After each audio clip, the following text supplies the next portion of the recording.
नमस्कार दोस्तों, आप सभी का स्वागत है एक बार फिर से अभ्यास एग्री एकेडमी के यूट्यूब चैनल में। मैं आपका दोस्त क्रिराज। दोस्तों, आज हम पढ़ने वाले हैं कि आरएनए के बारे में कि राइबोन्यूक्लिक एसिड क्या होता है। इससे पहले हम डीएनए पढ़ लिए थे। डीएनए का वीडियो आप देख लेना, पुरानी जो वीडियो जो वहाँ पर दिया हुआ है। आज हम पढ़ने वाले हैं आरएनए। आरएनए दोस्तों बहुत इंपॉर्टेंट है। जैसे डीएनए इंपॉर्टेंट है उसी प्रकार से आरएनए भी एक बहुत इंपॉर्टेंट बायोमोलिक्यूल है जो सेल में काम करता है। तो आइए डिस्कस करते हैं कि आरएनए क्या होता है, क्या क्या इंपॉर्टेंट फैक्ट हैं आरएनए के बारे में हम डिस्कस करते हैं। दोस्तों, सबसे पहले आरएनए क्या है? तो आरएनए डीएनए की तरह एक बायोमोलिक्यूल होता है। आरएनए भी क्या होता है? आरएनए एक बायोमोलिक्यूल होता है। क्या होता है? बायोमोलिक्यूल्स। ठीक है, बायोमोलिक्यूल्स होता है, ये करेक्ट है, बायोमोलिक्यूल्स हो गया। अब आरएनए डीएनए में क्या डिफरेंस है? मैंने इंपॉर्टेंट एग्जाम में पूछा जाता है कि आरएनए और डीएनए में क्या क्या डिफरेंसेस है। हम वो डिफरेंसेस देखते हैं। देखो, आरएनए डीएनए में सिंपल क्या क्या डिफरेंस है, डीएनए और आरएनए में क्या क्या डिफरेंसेस हैं। ठीक है, अब देखो डिफरेंसेस जो हैं, डीएनए आपको पता है सभी को डबल स्टैंडर्ड होता है। डीएनए क्या होता है? डबल स्टैंडर्ड होता है। आरएनए सिंगल स्टैंडर्ड होता है। डीएनए आप देखना यहाँ पर क्या है? डबल स्टैंडर्ड है। आरएनए क्या होता है? सिंगल स्टैंडर्ड होता है। ये पहला डिफरेंस हो गया कि DNA double standard, RNA single standard. ठीक है, DNA double standard, RNA single stand का बना होता है। मतलब डीएनए डबल पॉलीन्यूक्लियोटाइड चेन का बना होता है, आरएनए सिंगल पॉलीन्यूक्लियोटाइड चेन का बना होता है। ठीक है, अगला सेकंड डिफरेंस जो है कि जो डीएनए होता है, डीएनए में कौन सी शुगर होती है? Deoxyribose sugar. आपको देख रहे होंगे, ये है डीऑक्सीराइबोस शुगर। ठीक है, यहाँ पर एक सेकंड कार्बन पर एक ऑक्सीजन क्या एब्सेंट है, यहाँ पर एक ऑक्सीजन एब्सेंट और यहाँ पर देखो ऑक्सीजन प्रेजेंट है। तो डीएनए के अंदर डीऑक्सीराइबोस शुगर होती है। कौन सी होती है? C5H10O4, ये होती है डीऑक्सीराइबोस शुगर। कौन सी? डीऑक्सीराइबोस शुगर होती है। और आरएनए में होती है C5H10O5 राइबोज। आरएनए में कौन सी शुगर होती है? तो राइबोज शुगर होती है। आरएनए में राइबोज शुगर होती है, डीएनए में डीऑक्सीराइबोज होती है। अब तीसरा इंपॉर्टेंट डिफरेंस क्या होता है दोस्तों? डीएनए में जो थाइमीन नाइट्रोजन बेस होता है, ठीक है, थाइमीन नाइट्रोजन बेस जो होता है उसकी जगह क्या होता है? यहाँ पर यूरेसिल, है ना, उसकी जगह क्या होता है? आरएनए में यूरेसिल। देखो यहाँ पर जो थाइमीन है उसकी जगह क्या होता है? यहाँ पर यूरेसिल। बाकी तीन कॉमन होते ये वाले तीन, साइटोसिन, ग्वानिन और एडेनिन, ये तीनों दोनों में कॉमन है। ठीक है, कौन कौन से? साइटोसिन, ग्वानिन और एडेनिन, ये तीनों में क्या है? कॉमन है। लेकिन डीएनए में चौथा कौन सा होता है? टी। डीएनए में चौथा कौन सा होता है? टी होता है। आरएनए में चौथा कौन सा होता है? यू होता है। तो ये बेसिक डिफरेंस है डीएनए और आरएनए के अंदर। ठीक है, डीएनए जेनेटिक मटेरियल की तरह वर्क करता है, हाँ, आरएनए जेनेटिक मटेरियल की तरह वर्क कर सकता है। ठीक है, अब हम बात करते हैं कि आरएनए कितने प्रकार के होते हैं। ठीक है, आरएनए कितने प्रकार के होते हैं, तो आइए डिस्कस करते हैं। ठीक है, तो देखो आरएनए जो है, आप देखना आरएनए कितने प्रकार के हैं। ठीक,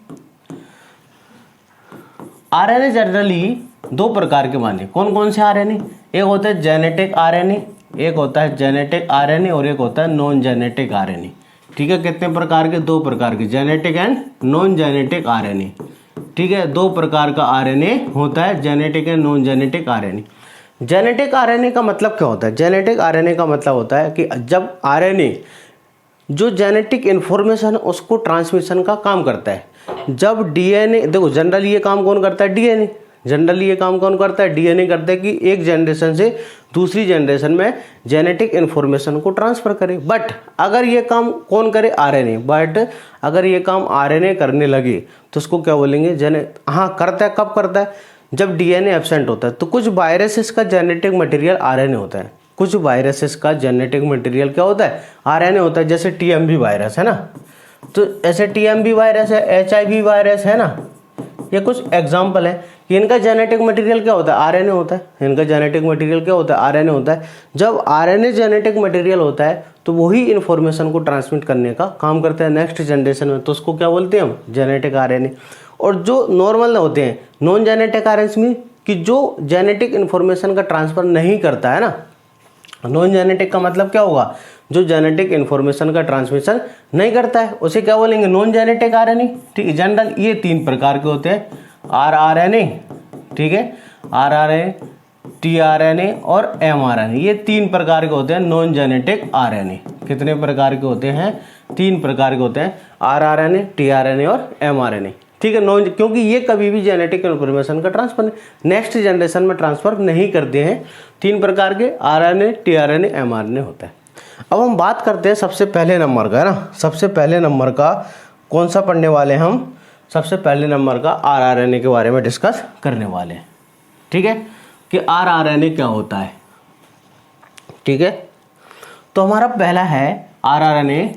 आरआरएनए इसको कहते हैं हम राइबोसोमल आरएनए। क्या कहते हैं? और इसको हम राइबोसोमल आरएनए भी कहते हैं। क्या कहते हैं हम इसको?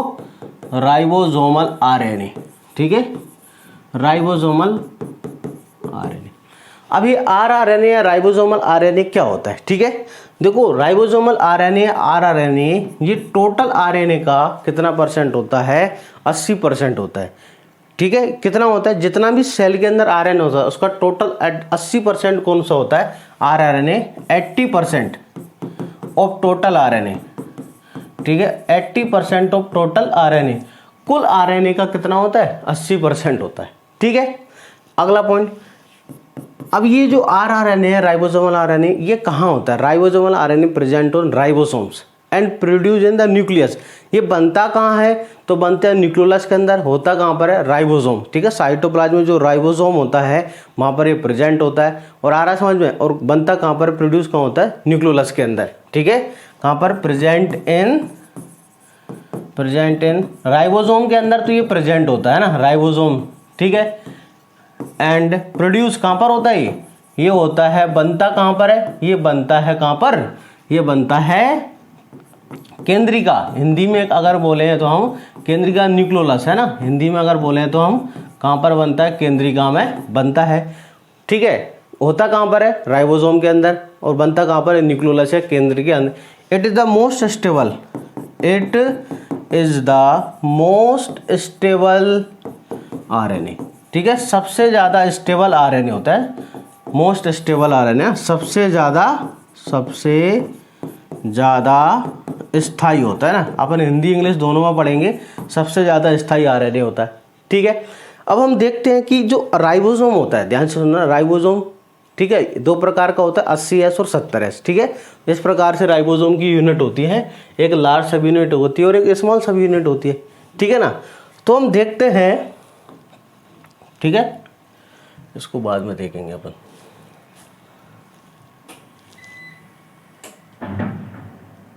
ठीक है, हम ये देखते हैं कि राइबोसोमल आरएनए जो होता है ना, एक मिनट, इस इमेज को हटा देते हैं।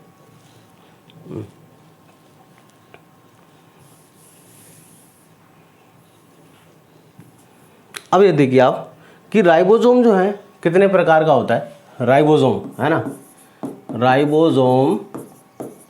ठीक है, कितने प्रकार का होता है राइबोसोम? तो 2 प्रकार का, 2 प्रकार का।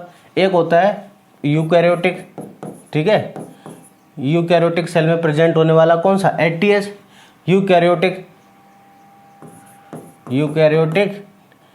और एक होता है हमारा प्रोकैरियोटिक। कौन सा होता है? प्रोकैरियोटिक होता है।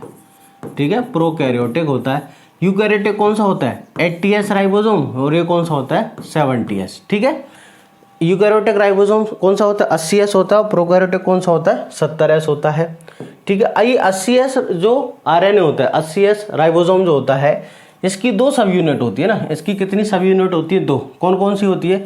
एक 60S होती है और एक कौन सी होती है? 40S, है ना। 2 सब यूनिट होती है। ये 60 जो होती है इसको हम क्या कहते हैं? लार्ज सब यूनिट। क्या कहते हैं इसको? लार्ज सब यूनिट कहते हैं। ठीक है, और ये कौन सी होती है? ये स्मॉल सब यूनिट होती है, स्मॉल सब यूनिट होती है। ठीक है, 2 होती है, लार्ज सब यूनिट और स्मॉल सब यूनिट। लार्ज सब यूनिट जो होती है, ठीक है, ध्यान से सुनना, लार्ज सब यूनिट, इसके अंदर 3 आरआरएनए होते हैं। कितने? 3 आरआरएनए कितने होते हैं? 3 टाइप के। कौन कौन से? एक होता है 5S आरआरएनए। मैंने आपको बताया ना कि राइबोसोम के अंदर आरएनए होता है, तो 5S आरआरएनए। ठीक है, 5S आरआरएनए। ठीक है, और 28S आरआरएनए। ये 3 आरआरएनए कहाँ प्रेजेंट होंगे? लार्ज सब यूनिट में। जो स्मॉल सब यूनिट होती है यहाँ पर एक ही होता है। ठीक है, यहाँ पर एक ही होता है कौन सा 18 srRNA। तो rRNA जो होता है राइबोसोमल rRNA राइबोसोमल RNA, ये कहाँ पर होता है राइबोसोम में। तो राइबोसोम जो 80S है ना, 80S राइबोसोमल यूनिट जो है, आपको यहाँ पर टोटल कितने RNA मिलेंगे, तो यहाँ पर टोटल आपको 4 rRNA मिले, टोटल 4 ही यहाँ पर देखो, 3 तो ये हैं और एक ये है, ठीक है। उसी प्रकार 70S राइबोसोम होता है, उसी प्रकार इसकी भी 2 यूनिट होंगी, ठीक है। इसकी भी कितनी इकाई होंगी, 2, एक होती है 50S और एक होती है 30S, 2 सब यूनिट होती है, एक 50 और एक 30। ये जो 50S होती है, 50S यूनिट जो होती है, इसके अंदर 2 होते हैं, एक कौन सा होता है 5S rRNA होता है और एक होता है 23S rRNA होता है, ठीक है। इसके बाद 30S, इसके अंदर एक ही होता है कौन सा 16S rRNA होता है, 16S rRNA आपको यहाँ पर प्रेजेंट मिलेगा, क्लियर है। तो 70S जो है इसके अंदर आपको 5 मिलेगा, 5S RNA 50 के अंदर है ना, और 23, और आपको यहाँ पर 30 के अंदर एक ही मिलेगा कौन सा 16।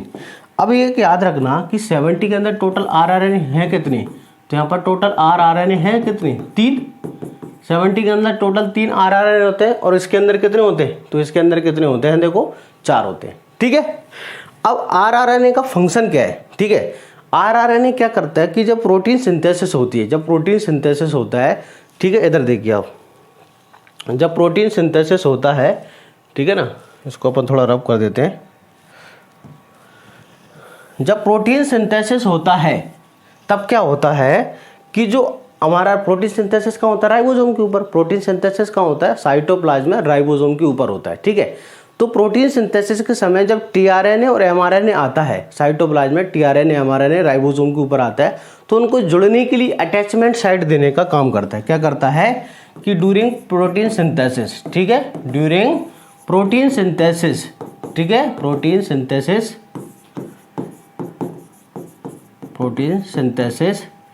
rRNA provide attachment site for tRNA and mRNA। Hindi में क्या बोलेंगे कि प्रोटीन संश्लेषण के दौरान टीआरएनए व एमआरएनए को जुड़ने के लिए स्थल प्रदान करता है। ये हो गया हिंदी में, ठीक है। अब टीआरएनए कहाँ जुड़ेगा और एमआरएनए कहाँ जुड़ेगा। टीआरएनए जुड़ता है राइबोसोम की लार्ज सब यूनिट से, ये लार्ज सब यूनिट है, ये वाली जो बड़ी इकाई है ये लार्ज सब यूनिट। तो टीआरएनए जुड़ता है, देखो यहाँ पर जुड़ा हुआ है, ये टीआरएनए है, ठीक है, यहाँ पर ये टीआरएनए है, ठीक है, ये वाला है टीआरएनए। तो टीआरएनए कहाँ जुड़ता है लार्ज सब यूनिट पर, एमआरएनए कहाँ जुड़ता है स्मॉल सब यूनिट पर। आपको याद कर रखना है कि जो टीआरएनए होता है वो कहाँ जुड़ता है लार्ज सब यूनिट पर, किस पर, राइबोसोम की लार्ज सब यूनिट पर जुड़ता है। और जो एमआरएनए होता है ना, एमआरएनए होता है वो कहाँ जुड़ता है स्मॉल सब यूनिट पर आके जुड़ता है। एमआरएनए कहाँ जुड़ता है, तो आंसर स्मॉल सब यूनिट पर आकर जुड़ता है, क्लियर है।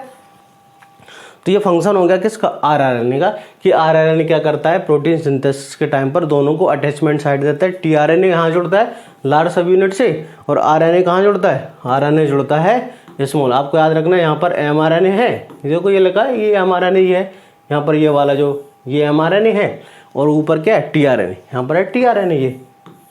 तो प्रोटीन सिंथेसिस समय क्या होता है, तीनों आपस में मिलते हैं और क्या करते हैं प्रोटीन सिंथेसिस करवाते हैं। ये मेन इंपॉर्टेंट काम हो गया किसका आरआरएनए राइबोसोमल आरएनए का, ठीक है। अब सेकंड नंबर का इंपॉर्टेंट अपना कौन सा है अगला, टीआरएनए है ना। अगला अपना कौन सा है मेन इंपॉर्टेंट टीआरएनए। अब ये जो टीआरएनए है समझना आप, टीआरएनए, ठीक है, ट्रांसफर आरएनए, ठीक है, सेकंड नंबर का यही है ट्रांसफर आरएनए। ट्रांसफर आरएनए जो होता है टीआरएनए, ठीक है। अब इसके बारे में क्या क्या इंपॉर्टेंट पॉइंट है देखो, ये टोटल आरएनए का कितना होता है 10 से %, ठीक है, टोटल आरएनए का कितना होता है 10 से लेके 15% का होता है टीआरएनए। टोटल आरएनए का कितना होता है 10 से लेके 15% होता है। सेकंड इंपॉर्टेंट पॉइंट, ठीक है, इट इज सोल्यूबल आरएनए, इसको हम क्या कहते हैं सोल्यूबल आरएनए। टीआरएनए क्या होता है सोल्यूबल आरएनए भी होता है।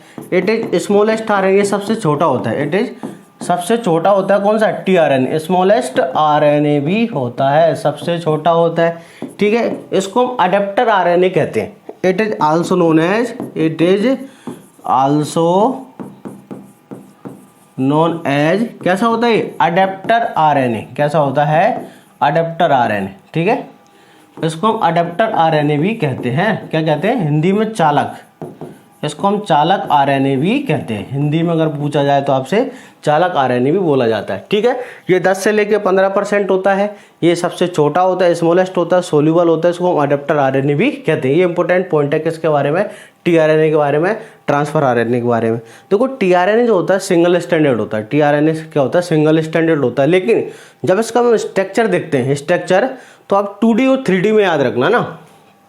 आप इसका जो स्ट्रक्चर है 2D, 2 डायमेंशनल में कैसा होता है, क्लोवर लीफ की तरह, कैसा होता है, क्लोवर लीफ की तरह होता है, ठीक है।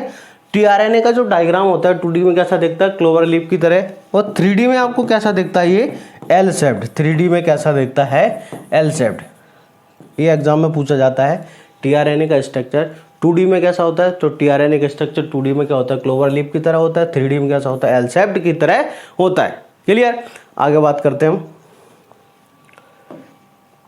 देखिए डायग्राम, यहाँ पर ये टीआरएनए का डायग्राम है ना, ये 2D डायग्राम है, इस प्रकार से होता है। तो किसका डायग्राम है, 2D, किसका, टीआरएनए का। ये अपना देखो इस प्रकार से डायग्राम है, इस प्रकार से 2D, और ये 3 डायमेंशनल होता है इस प्रकार से। अपन उसको सिंपल तरीके से बनाते हैं, बहुत ही सिंपल, कि कैसा होता है ना। ये है,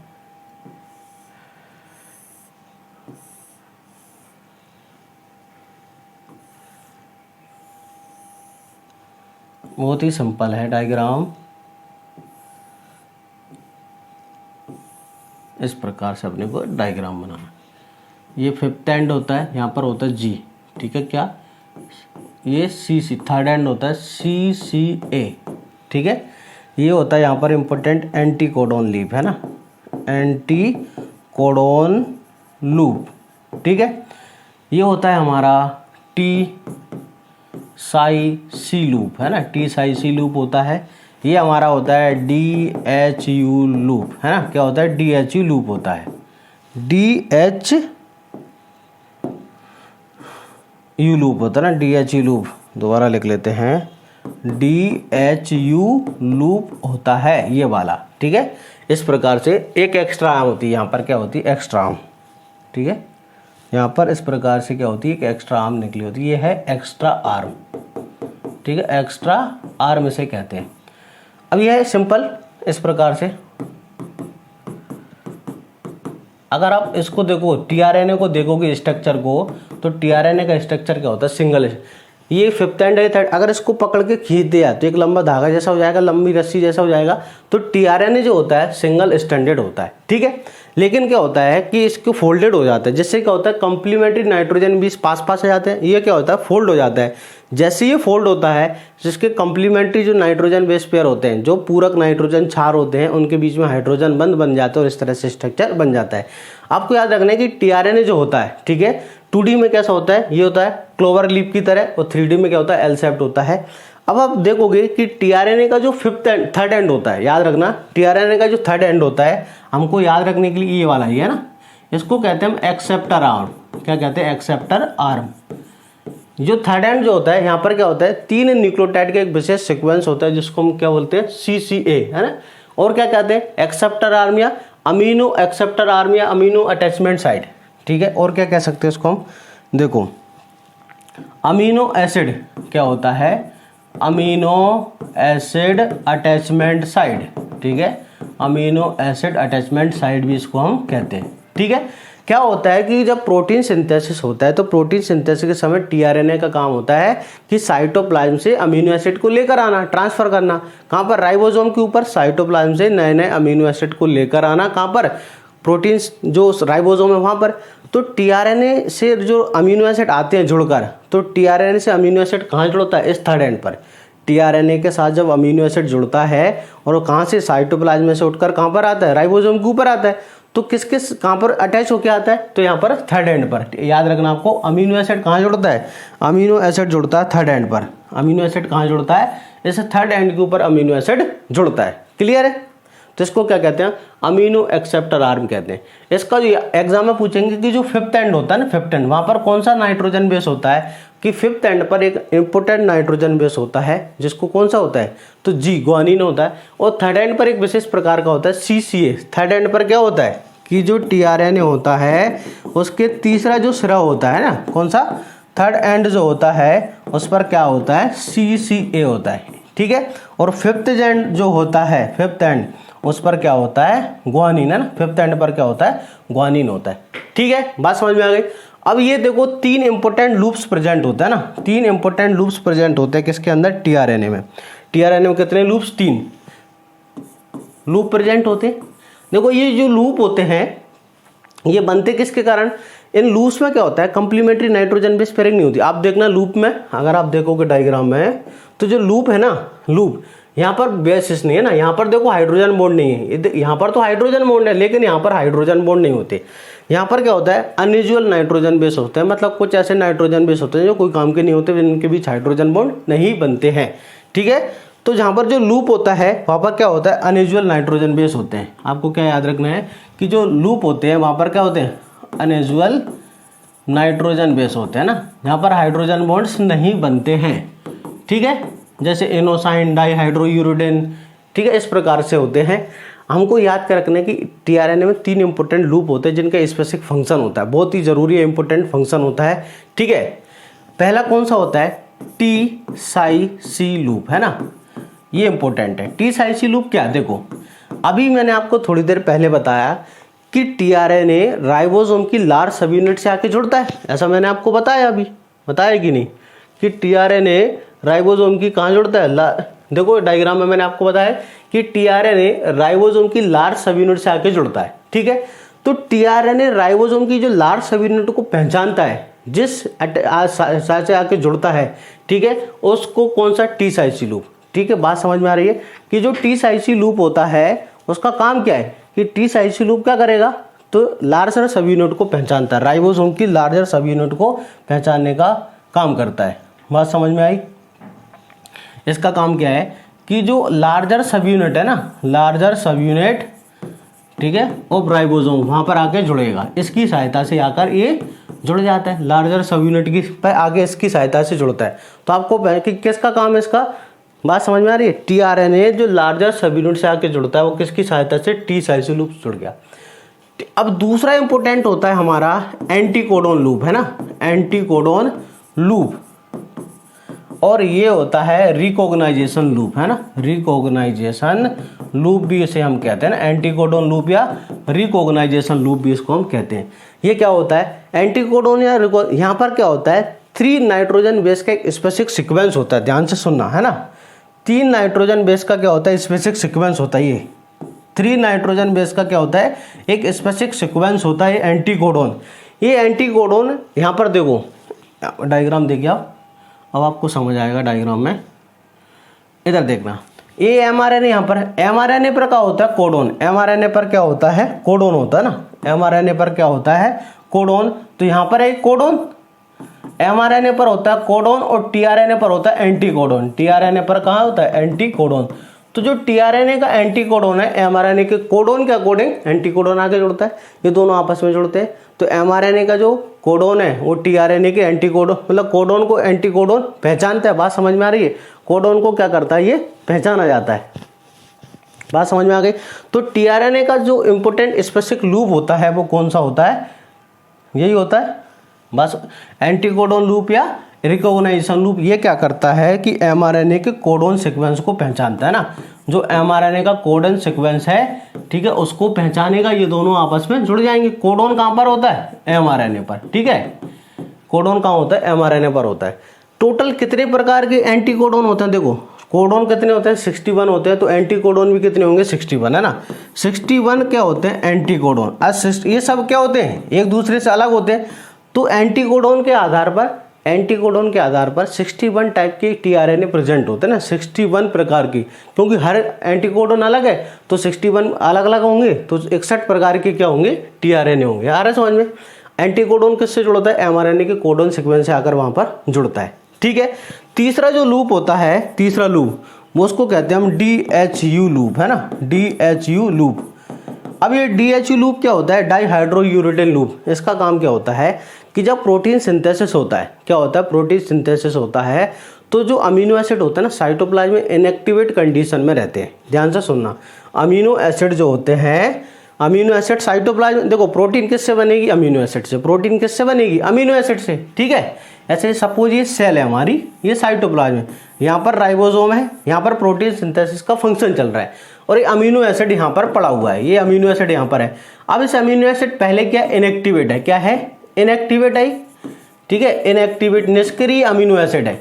इसको पहले एक्टिव बनाना पड़ेगी। इसको एक्टिव बनाने के लिए यहाँ पर क्या होगा, एक एंजाइम इसके साथ जुड़ेगा, अमीनो एसाइल सिंथेटिक एंजाइम, ठीक है। अमीनो एसिड को एक्टिव करने के लिए इसके साथ एक एंजाइम जुड़ता है जिसका नाम होता है अमीनो एसाइल सिंथेटेज एंजाइम, ठीक है। ये जो एंजाइम है इसके साथ जुड़ गया, बात समझ में आ गई, किसके साथ, जो इनएक्टिवेट अमीनो एसिड था, और क्या हो गया, एक्टिवेट हो गया। अमीनो एसिड क्या हो गया, अमीनो एसिड अब हो गया एक्टिवेट, ठीक है। मतलब अभी हो गया तैयार चलने के लिए। बोले चलो कहाँ चलना है, क्या करना है।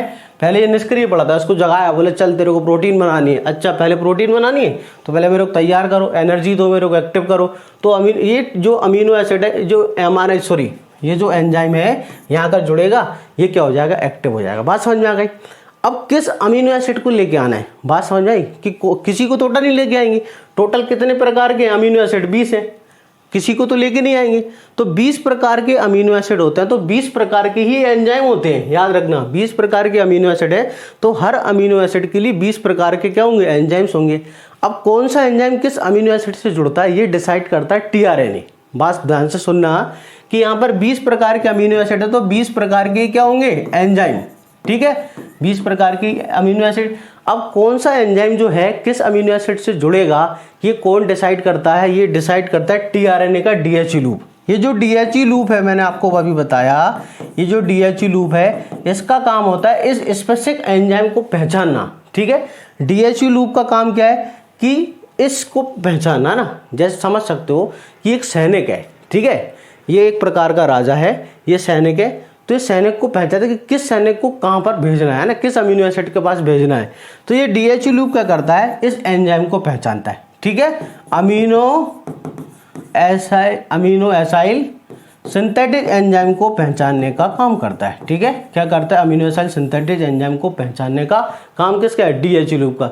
जब ये इसको पहचान लेता है, फिर ये कहाँ जाता है, अमीनो एसिड के पास फिर जुड़ जाता है। फिर ये अमीनो एसिड जो है टीआरएनए के कहाँ पर, थर्ड एंड पर, सिर पर बैठ के आता है ना, ऊपर बैठ के आता है, कंधे पर बैठ के आता है ना। इधर देखो डायग्राम है, फिर ये इधर देखिए आप, यहाँ पर बैठ के, यहाँ बैठ के आएगा, फिर कंधे पे ऊपर बैठ के, चलो कहाँ चलना है भैया ना। तो यहाँ पर जो एक्टिवेटेड अमीनो एसिड है वो चल के आता है, फिर कहाँ पर आता है, वो राइबोसोम की लार्ज सब यूनिट पर आके बैठ जाता है। तो इस प्रकार टीआरएनए काम करता है, ठीक है। अब टीआरएनए का फंक्शन क्या है, आपसे पूछा जाए कि टीआरएनए का फंक्शन क्या है। टीआरएनए का फंक्शन होता है कि प्रोटीन सिंथेसिस के समय अमीनो एसिड को ट्रांसफर करना।